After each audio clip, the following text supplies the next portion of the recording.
kami naman po ay nandito para siguraduhin na napoproteksyonan ang karapatan ng Vice President. Pero kailangan din nating tandaan kasi maraming mga lumalabas sa statements na tila ba'y may conclusion na may pagkakasala o may mga impeachable offenses na nakumit ang ating Vice Presidente. Tandaan lang po natin, no, that the burden of proof lies with the complainant. Sila po ang nag-complain, sila po ang naghain ng mga reklamo, so dapat sila ang may ebidensya. At kasi parati lang sinasabi, hindi sumasagot ang Vice Presidente. Well, hindi sumasagot ang Vice Presidente kasi wala namang dapat sagutin sa ngayon, no? Dapat po ang mismong complainant ang maglabas ng ebidensya at matinding ebidensya para maipakita na meron talagang mga pagkakamali. At sa ngayon, wala pa kami nakikitang ganung ebidensya.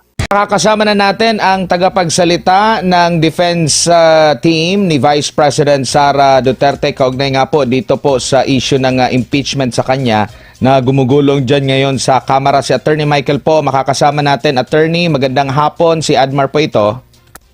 Hi, Sir Admar. Magandang hapon po sa inyo at magandang hapon sa ating mga kababayan. Opo, gusto lang maliwanagan din ng ating mga kababayan. Ano po itong isinabmit nyo po kahapon na sagot dito na atat yung ating pong kamara na matanggap na kung ano mang sagot. Marami na silang sinasabi ever na hindi makatanggap ng sagot. Pero ano po itong inihain nyo po sa kamara kahapon po, Attorney? Ito po ay ang tinatawag nating answer, no, consolidated answer ad cautelam. Explain ko lang po 'yun, no. Kaya po siya ad cautelam dahil bagamat tayo ay nirerespeto natin yung prosesong ginagawa sa Committee on Justice, hindi pa rin natin wini-waive yung ating mga karapatan upang questionin yung validity ng mga proceedings na nangyayari dyan. Kaya po ad cautelam. Ngayon po, dun po sa sagot ng ating Vice Presidente, yun naman po ay nilagay natin ang mga napansin natin na as our defenses, unang-una sa lahat is yung constitutional issue. No? We feel na unconstitutional yung nagiging proceedings dahil nga may tinatawag tayong iba na standards sa inimpose dito sa pagdetermine ng sufficiency in substance dito sa complaints laban sa Pangulong Marcos, kung ikukumpara mo dito naman sa ginawang determination sa complaints laban sa Vice Presidente. Yan po ang isang main argument natin. The other argument, yung sinasabi natin,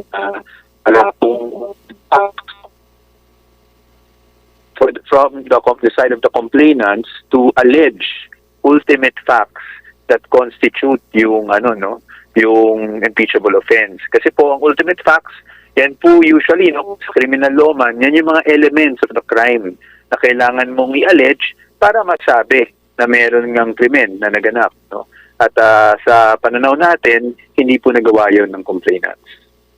Kumbaga doon po sa mga pahayag ng complainants, doon po sa naging pagdinig doon sa House Committee on Justice, walang bago, na-recycle lang yung unang mga akusasyon, Attorney? Well, karamihan naman po ay talagang nirecycle lang. Although sa pananaw natin, wala namang problema doon kung nirecycle lang. Ang nagiging problema lang talaga is if you read the complaints, no, talagang failure to allege yung facts na talagang may offense. Doon po sa due process na kini-question nyo po, maaari nyo po bang maipaliwanag bakit nalabag ang karapatan sa due process ng Vice Presidente?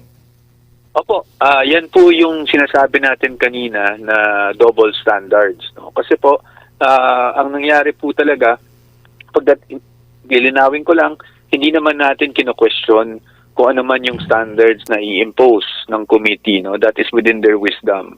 Ang sabi lang natin na paglabag ng due process ay pag meron kang standard, pero iba yung standard na inimpose mo doon sa mga complaints laban sa Pangulo at iba rin ang inimpose mo laban sa Vice Presidente o ikalawang Pangulo.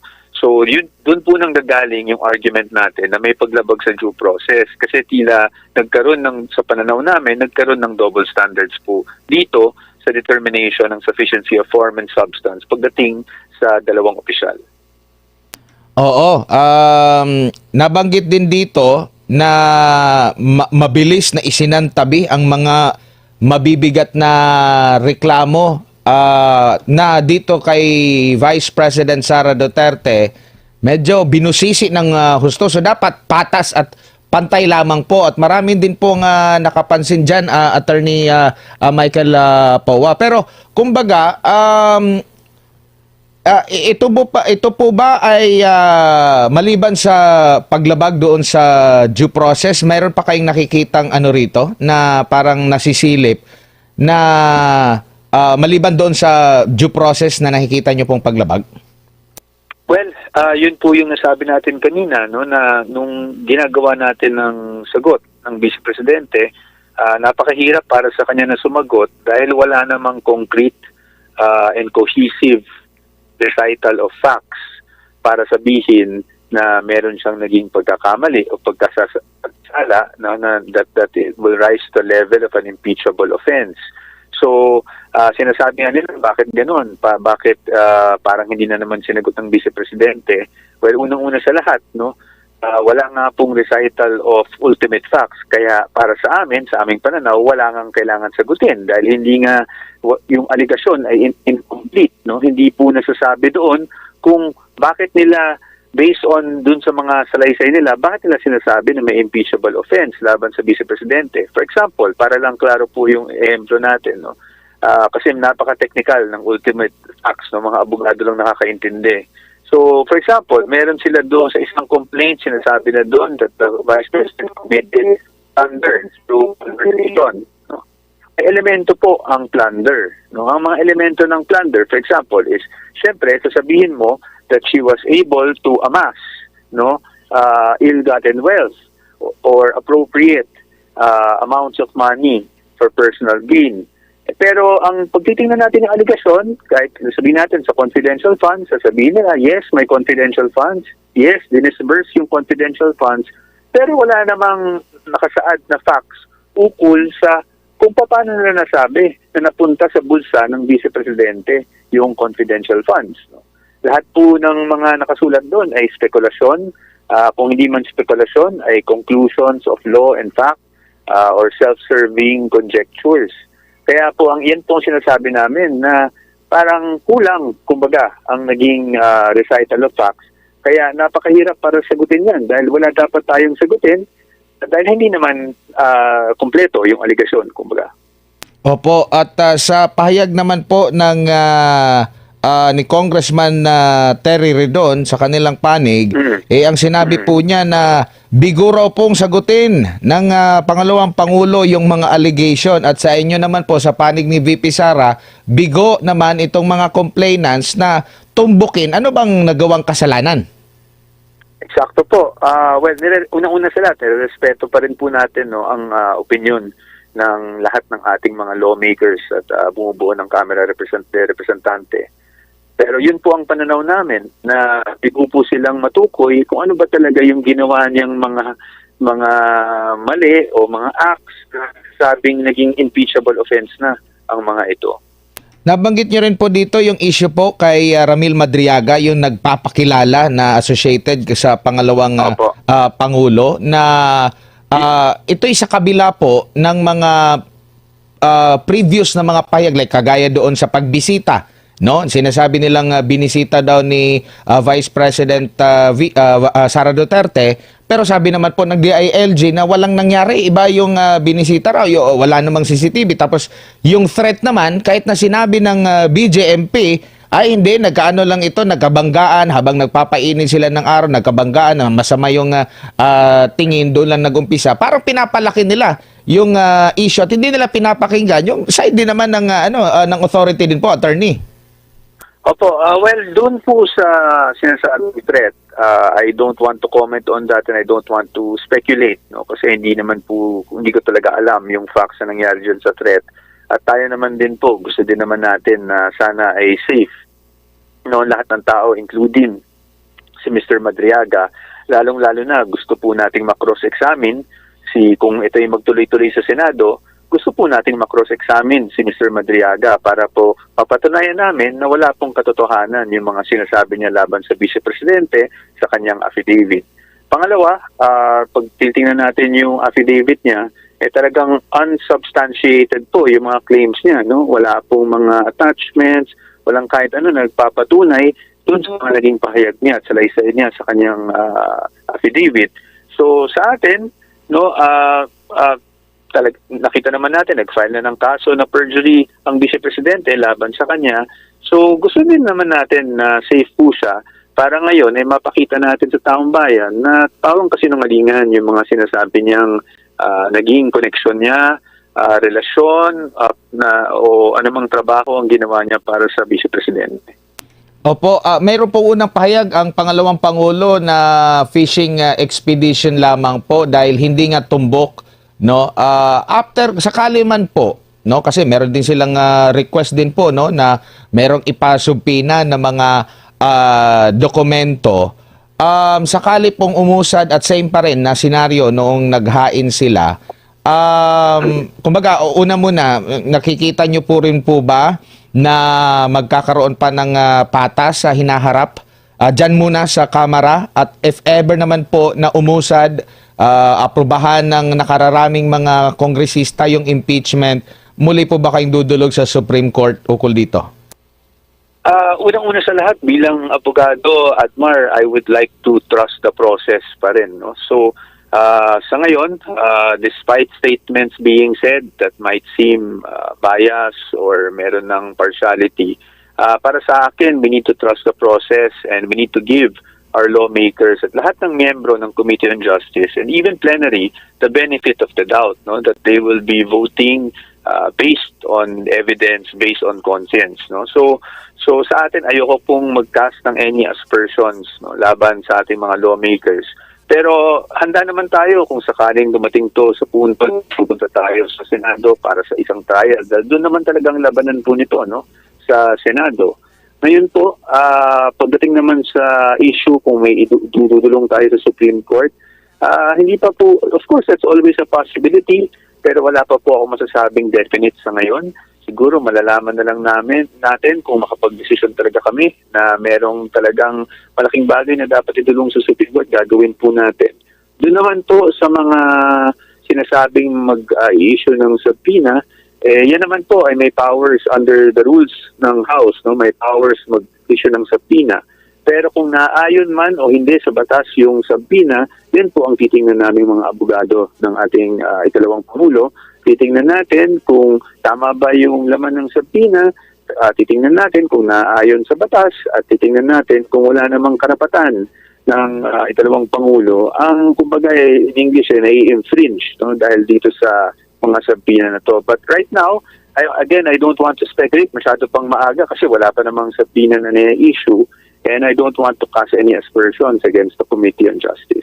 Opo, after po nitong inyo pong pag-submit, ano pang inaasahan ninyo na hihilingin ng Kamara po sa inyo after dito? Pahaharapin na po ba? O ano pa ang ina-expect nyo po, Attorney? May mga narinig ako na magkakaroon ng mga hearings, magkakaroon daw ng mini-trial. Although, syempre po, ang posisyon natin ay mini-trial yan. Kasi under the rules, ang mga abogado ng Vice Presidente hindi pwede mag-cross-examine, no? So, sa amin hindi yan mini-trial. Ang trial talaga ay nasa Senado dahil sila naman ang talagang impeachment court, no? So, abangan lang natin ang mga pangyayari. Kami naman po, nakasubaybay din kami sa mga developments. Siguraduhin lang natin na maprotektahan natin ang mga karapatan ng Vice Presidente. Opo, dito po sa complaints na umusad po, wala naman po kayong pag-question, lalo na yung doon sa issue ng one-year bar rule? Sa ngayon po, of course, those things are always on the table, pero sa ngayon po, wala pa po kaming planong idulong. Yan po ay mga bagay na i-monitor muna natin, and if there's a need, of course, as lawyers, we will be the ones to advise the Vice President kung may kailangan man tayong idulong. Opo, siguro bilang panghuli na lang po, Attorney, mensahe nyo na lang po, lalo na po sa mga naniniwala, nagtitiwala, mga supporter po ni Vice President Sara Duterte na naririnig nila itong mga issue pong ito, nagaganap ngayon sa gitna po ng krisis na kinakaharap ng ating bansa po. Opo, maraming salamat po. No, unang-una sa lahat, nagpapasalamat po kami. Kahit po kami ay mga abogado lamang ng ating Vice President Sara Duterte, nagpapasalamat po kami sa lahat ng suporta na ibinibigay niyo sa kanya. Kami naman po ay nandito para siguraduhin na napoproteksyonan ng karapatan ng Vice President. At pero kailangan din nating tandaan kasi maraming mga lumalabas sa statements na tila ba'y may conclusion na may pagkakasala o may mga impeachable offenses na nakumit ang ating Vice Presidente. Tandaan lang po natin, no, that the burden of proof lies with the complainant. Sila po ang nag-complain, sila po ang naghain ng mga reklamo, so dapat sila ang may ebidensya. At kasi parati lang sinasabi, hindi sumasagot ang Vice Presidente. Well, hindi sumasagot ang Vice Presidente kasi wala namang dapat sagutin sa ngayon, no? Dapat po ang mismong complainant ang maglabas ng ebidensya at matinding ebidensya para maipakita na meron talagang mga pagkakamali. At sa ngayon, wala pa kami nakikita ng ganung ebidensya. At ang aligasyon, hindi na ibig sabihin katotohanan, lalo na kung walang ebidensya po, Attorney. Tama po. Ang aligasyon is never the truth unless backed up by evidence. Attorney, daghang salamat. Maraming salamat po sa inyong oras at panahon. Sa ulitin po, ingat po kayo. Sa Admar, maraming salamat din po at magandang hapon po sa ating mga kababayan. Si Attorney Michael Poa, ang tagapagsalita po ng defense team ni Vice President Sara Duterte. I think the Vice President definitely is not afraid of whatever case that will be filed.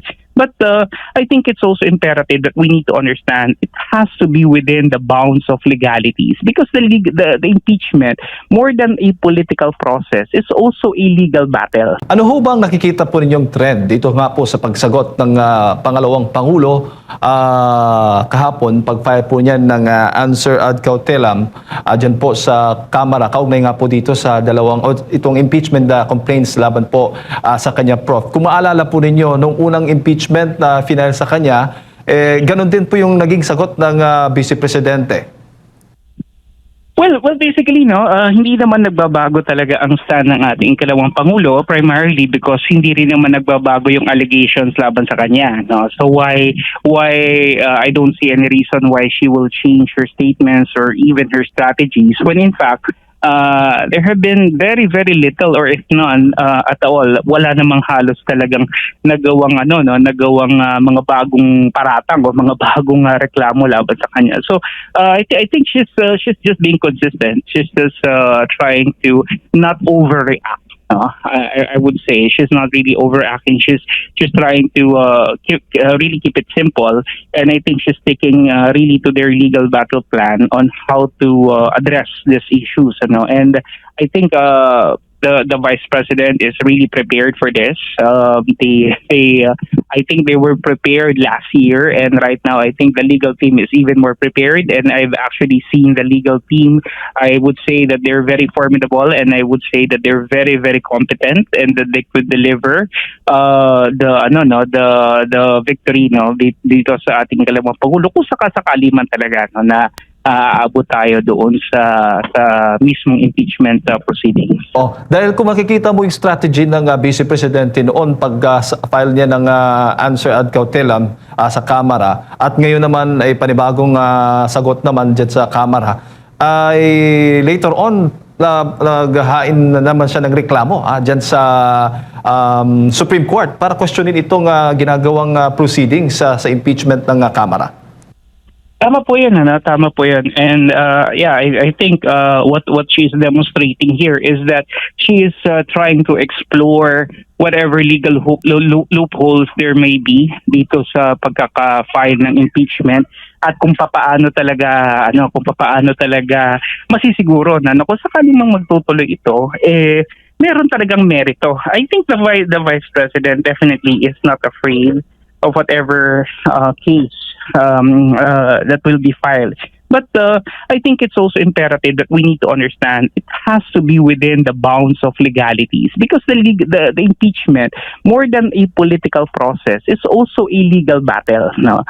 So kinakailangan din naman na lahat ng reglamento at lahat ng mga tamang proseso ay nasusunod din. And I think this is what the Vice President is trying to tell us here because it may set a bad precedence in the future especially na lagi nating gagamitin ang impeachment. In short, we're weaponizing the impeachment, the filing of the impeachment against anybody that is against our political convictions. No, if you're against the government, they will always file an impeachment against you, even without the legal mechanisms in place. No, so I think this is what the vice president is trying to be certain about here. Na kinakailangan talaga nandun tayo sa tamang legal requirements and legal procedures. No?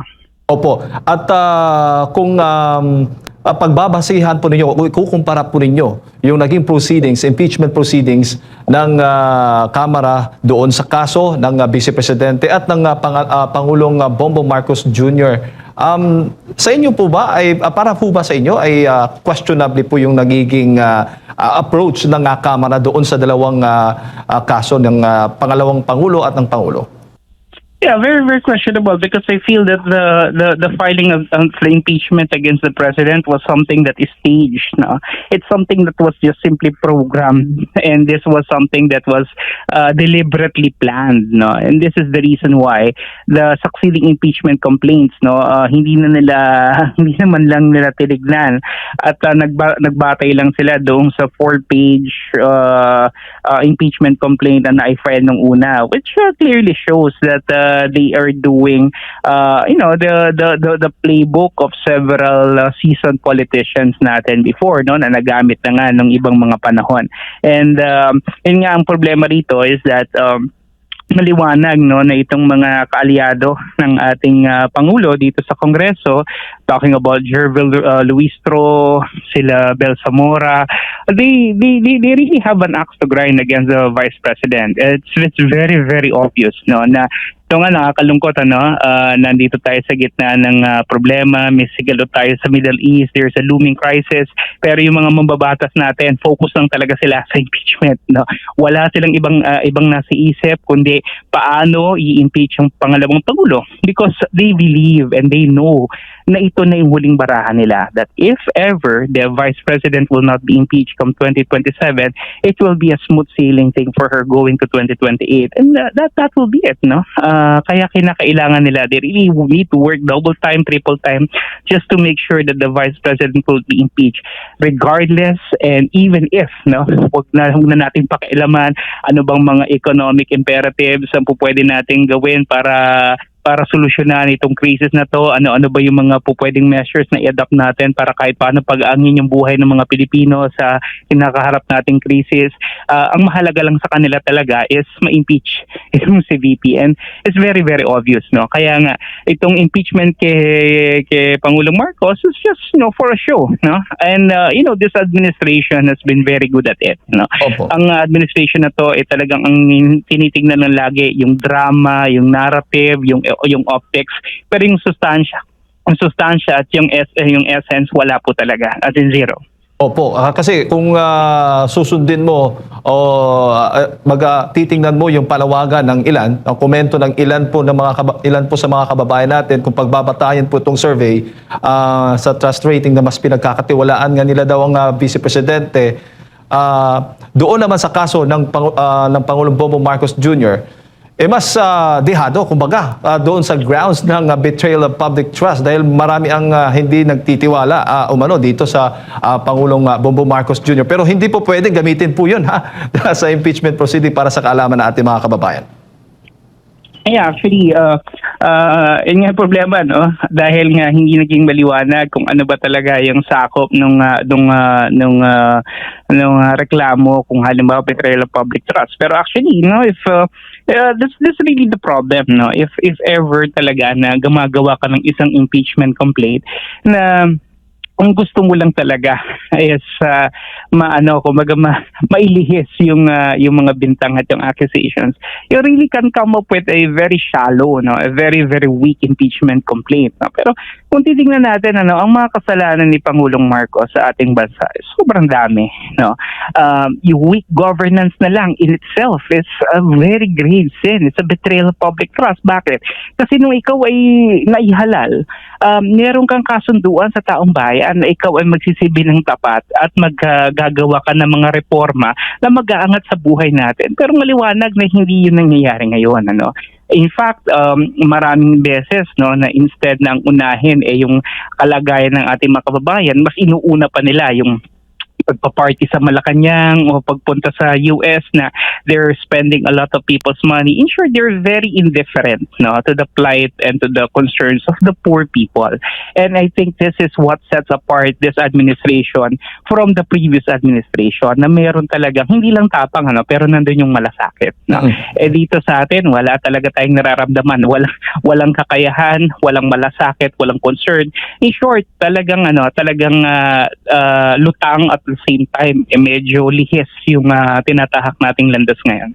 Opo, bago ko ipasa kay partner Admar, Prof, mula nang nag-anunsyo ang Vice Presidente na tatakbo bilang Pangulo sa 2028, nagkaroon ho ba ng impact, epekto po nito sa political arena? Ito ho bang nakikitang baliktad ho ba ang tawag po niyaan dito po sa grupo naman ng NUP na hindi susuporta doon sa impeachment laban kay Vice President Sara kung walang matibay na ebidensya, ay parte po ng mga nakikita po ninyong impact din na isa lamang po ito, bahagi lamang po ito na marami pa ang parang hindi talaga tutuluyan o hindi susuporta dito sa pagpapatalsik kay Vice Presidente? Well, I think right now, every politician in his right mind is already calculating. They're already weighing down their political options, and they know for a fact, no, alam naman natin to, na ang ating sistemang political dito sa Pilipinas, kapag patapos na yung termino at wala namang klarong mandato na meron hahalili na that is backed up by the administration, the natural trajectory is for them to actually shift to another boat, ika nga. And right now, I think the most plausible and the most logically acceptable move for them is to side with the Vice President, because the numbers clearly show, no, the clear trust and dissatisfaction rating na nakikita natin dito kay BBM. Bakit ka pa sa kanila papanig, no? So wala kasing kasiguraduhan. Tinitignan nila dito, I believe, is no longer in the Congress, because in the Congress they may have the numbers, but what about in the Senate that will decide impeachment, no?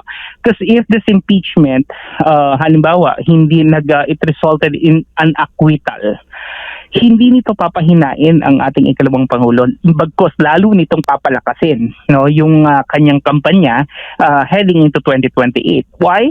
Because the impeachment court will already make the decision that she is not guilty, diba? So in short, lahat ng mga demolition jobs, no, that they have been trying to create for the past 3, 4, 5 years will all be put down to waste. In short, lahat yun kasinungalingan lamang. Ano? That's the perception, at the very least, na maaaring makuha ng ating mga kababayan and heading into 2028. So I think NUP, itong si Congressman Puno, they're already now thinking way ahead.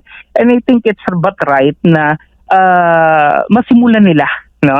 Kumaga parang yung blind following ni BBM tsaka ni Speaker Romualdez nung sa Kongreso, mawala na at magdesisyon yung ating mga congressmen batay doon sa kanila talagang paniniwala at conviction at batay doon sa kanilang political calculations, no? Maaring hindi man nila to nakikita bilang isang klaro para sa kanila na talagang si VP ay walang kasalanan, pero at least naiisip nila yung kanilang political capital, or at the very least yung constituents nila na maaaring sumusuporta kay VP Sara na dapat pinapakinggan naman nila, no? Mahirap kasi kung yung constituents mo ang groundswell, ang ground support talagang pabor kay VP Sara, pero ikaw boboto ka in favor of the impeachment. In short, you are not heeding the voice of your people and your constituents when in fact you are their representative, di ba? So sana magkaroon ng discernment at proper judgment itong ating mga congressmen bago magbotohan. Yan ang Panatero, yes! Walang inuurungan. Pag tama palakpakan, pag mali ay babanatan. Yan ang Panateros, boses ng ordinaryong Pilipino. Panateros ay walang makakaawan. Walang inuurungan. Banatero